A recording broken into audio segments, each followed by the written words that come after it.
Radhe Radhe. Hi friends, welcome back to my daily blog channel lifestyle মৌদিতা।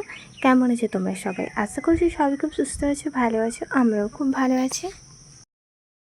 আজকের ভিডিওতে আমি দেখাবো কিভাবে খুব সহজে এবং নিখুঁত মাপ অনুযায়ী একটি সুন্দর ট্রেন্ডিং কটন ড্রেস কাটিং করা যায়। যারা বাড়িতে সেলাই শিখছো বা নিজের জন্য ড্রেস তৈরি করতে চাও, তাদের জন্য এই ভিডিওটি খুব উপকারী হবে। প্রথমে আমরা কাপড়টিকে ভালোভাবে ভাঁজ করে নেব। কাপড় ভাঁজ করার সময় খেয়াল রাখতে হবে যেন দুই পাশ সমান থাকে, এতে কাটিং করার সময় কোনো ধরনের ভুল হবে না। যেহেতু ড্রেসটা আমি 36 সাইজের ওপর বানাচ্ছি, তো সেই মতো হিসেব করে আমরা এখন বডি মাপ নিয়ে নেব। সেখানে থাকবে চেস্টের মাপ, ওয়েস্টের মাপ এবং থাকছে শোল্ডার এবং আর্মহোলের মাপ। সঠিক মাপ নেওয়া খুবই গুরুত্বপূর্ণ, কারণ ড্রেসের ফিটিং সম্পূর্ণভাবে মাপের ওপর নির্ভর করে। এই যে ওয়েস্টের মাপ নেওয়া অলরেডি ডান। এখন আমরা আর্মহোল বা হাতার অংশ মার্ক করব। আর্মহোলের কাটিং যত নিখুঁত হবে, ড্রেসের ফিটিংও তত সুন্দর হবে। তাই এই ধাপটি মনোযোগ দিয়ে আস্তে আস্তে করতে হবে। এটা আমি ব্যাক পার্টের জন্য কাটিং করলাম, এরপর ফ্রন্ট পার্ট করব।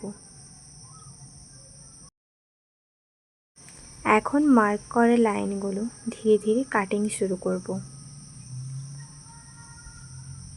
কাটিং করার সময় কাঁচি যেন কাপড়ের উপরে সোজাভাবে চলে, সেদিকে লক্ষ্য রাখতে হবে। তো এই অংশ পর্যন্ত কারা কারা বুঝতে পারোনি, যদি কোনো অংশে অসুবিধা থেকে থাকে অবশ্যই কিন্তু তোমরা সেটা কমেন্ট করে জানিও। আর যদি বুঝতে পেরে থাকো তাহলে ছোট্ট করে একটি লাইক করে আমাদের চ্যানেলটা সাবস্ক্রাইব করে রেখো এই ড্রেসের স্টিচিং পার্ট দেখার জন্য, কারণ এর পরের ভিডিওতে আমি এই ড্রেসের স্টিচিং পার্ট শেয়ার করব।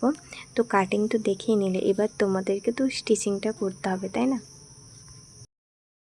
এবার দেখো আমি ফ্রন্ট পার্টটা কাটিং করে নেব। ফ্রন্ট পার্টটা কাটিং করার জন্য আমি ব্যাক পার্টটা রেখে দিলাম। তো রেখে দেওয়ার পর সুন্দর করে একটা ছাপ নিয়ে নিলাম ব্যাক পার্টের যে শেপটা রয়েছে সেই শেপ অনুযায়ী।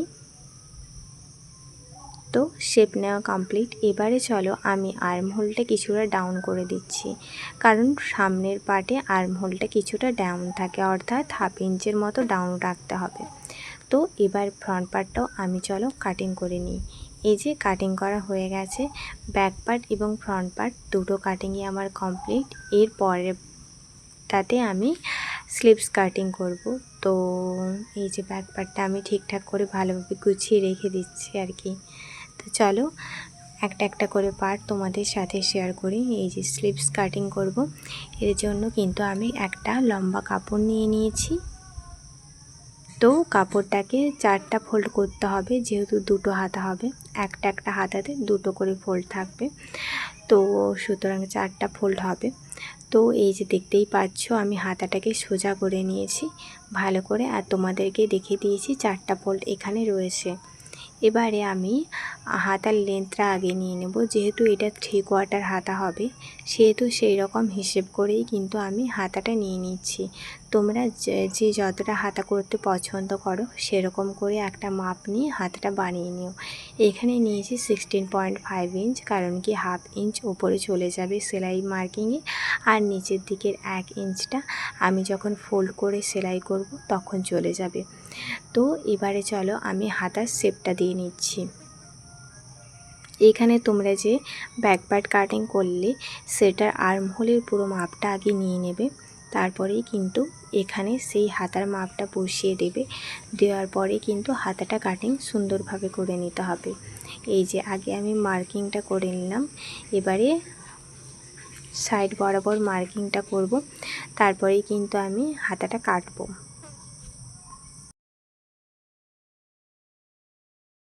চলো এবার হাতার কাটিং শুরু করা যাক। যেই অংশ বরাবর আমি মার্কিং করেছিলাম সেই অংশ বরাবরই কিন্তু আস্তে আস্তে করে কেটে নিতে হবে। তো খেয়াল রাখতে হবে কাঁচিটা যাতে এঁকে বেঁকে না যায়। যেই মার্কিং করেছিলাম সেই মার্কিং বরাবরই যাতে কাঁচিটা যায়, না হলে এলোমেলো হয়ে গেলে কাটিংটাও ভালো হবে না আর ফিনিশিংও ভালো আসবে না। তো এখানে আমার এই যে দুটো হাতাই অলমোস্ট রেডি হয়ে গেছে। এবারে আমি ফ্রন্ট সাইড দিয়ে একটু ডাউন করতে হবে, সেটা যখন সেলাই করব, মানে একদম হাতাটা বসাবো জামার সাথে, তখন আমি কাজটা করব। এবারে চলো বটম পার্টটা কাটিং করে নিচ্ছি। বটম পার্ট কাটার জন্য আমি এখানে একটা কাপড় নিয়েছি, বড় কাপড়, সেটাকে আমি 4টা ফোল্ড করে নিয়েছি। আগে 2টো ফোল্ড ছিল, তারপর ত্রিভুজের মতো শেপ দিয়ে 4টা ফোল্ড করে নিয়েছি। এই যে তোমাদেরকে আমি দেখিয়ে নিচ্ছি, দেখো, দেখতেই পেলে 4টা ফোল্ড রয়েছে। ওপর থেকে 9 ইঞ্চি একটা দাগ দিলাম, এটা হচ্ছে কোমরের মাপ। এটা রাউন্ড শেপ করেই দাগটা দিতে হবে। এই যে রাউন্ড শেপ করে আমি দাগটা নিয়ে নিচ্ছি। আর এই ড্রেস ডিজাইনটা তোমাদেরকে দেখতে হলে কিন্তু আমাদের চ্যানেলটা সাবস্ক্রাইব করে রাখতে হবে। ড্রেস ডিজাইনটা তোমাদের সকলের খুবই পছন্দ হবে এবং তোমরা চাইলে বাড়িতেও সুন্দরভাবে বানিয়ে নিতে পারো। এবং ওই যে 9 ইঞ্চি নিলাম কোমরের মাপটা, ওইখান থেকে 25 ইঞ্চি নিচে আমি কিন্তু আর একটা মার্কিং করে নিয়েছি, মানে স্কার্টের যে রাউন্ডটা হবে সেই রাউন্ড, মানে স্কার্ট বলতে কি ওটা টপের সাথে জয়েন্ট হবে, বাট ওটা স্কার্ট পার্ট বটম পার্ট, সেজন্যই বললাম। তো এবারে দেখো ওই 25 ইঞ্চি রাউন্ড শেপ করে পুরোটাই কিন্তু আমি দাগ নিয়ে নিচ্ছি। পুরো প্রসেসটা A to Z, top part থেকে শুরু করে স্লিভস থেকে বটম পার্ট থেকে তোমাদেরকে অনেকটা ধীরে ধীরে দেখানোর চেষ্টা করেছি, তোমরা যাতে নিজেরাই নিজেদের ড্রেসটা নিজেরাই বানিয়ে নিতে পারো সেই জন্য। তো তোমরা যদি কেউ ওই ড্রেসটা বানাও নিজেদের ক্ষেত্রে, অবশ্যই কিন্তু সেটা কমেন্ট করে জানিও। যাই হোক, আমার এখানে স্কার্টের যে নিচের যে মার্কিংটা হয়েছে, মানে করেছিলাম, সেটা আমার করা কমপ্লিট হয়ে গেছে। এবারে এটা আমি কাটিং করব। কোথা থেকে কাটিং করি সেটা তোমরা একটু মনোযোগ দিয়ে দেখো। যে নিচের থেকে মার্কিংটা করেছিলাম সেদিকে ফার্স্টে আমি কাটিংটা করে নিচ্ছি।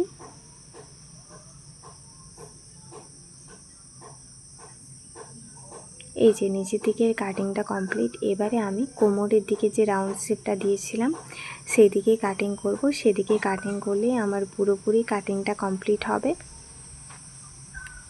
এই যে আমার পুরোপুরি কাটিংটা কমপ্লিট। এবার ভালো করে তোমাদের দেখিয়ে দিই, চলো।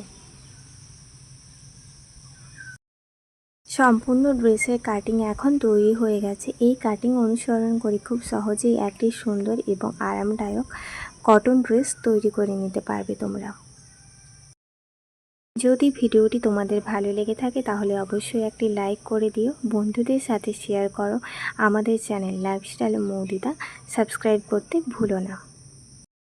তোমাদের মূল্যবান মতামত কমেন্টে অবশ্যই জানাবে। পরবর্তী ভিডিওতে আবারও নতুন কোনো ডিজাইন ও টিউটোরিয়াল নিয়ে হাজির হব।